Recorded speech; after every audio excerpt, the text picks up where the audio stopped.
Hello, in this video we're going to show you how to assemble this table. So let's get into it. Step one is we're going to push these two pieces together. The dowels should line up and then we can put it together. Just like that. And then for step two, we're going to take these two small planks here and these will go on the inside edges like this. And on these, you want to make sure that these nuts that are exposed are facing inwards towards the middle of the table. And then we'll take our bolts A, which are the shorter, smaller bolts, and those will go in through the outside for all 8 holes on each of these planks. So we'll go ahead and do all of those. And then it can be helpful to get them all finger tight before they're all tightened completely, just so that we can get them all in. And then same thing on this other side, just make sure that the nuts are facing inwards.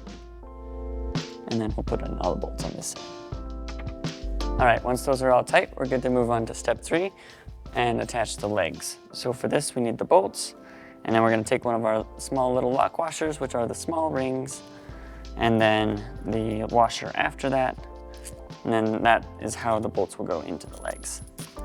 We'll grab a leg and just line up these holes and the groove in towards the table like this, and then we'll just put the bolt in through the middle. And then it's the same thing again, the bolt, a small lock washer, then the normal washer, and then it'll go into the leg, and it's 2 per leg, and then we'll go ahead and do all of them. And you can tighten these all the way.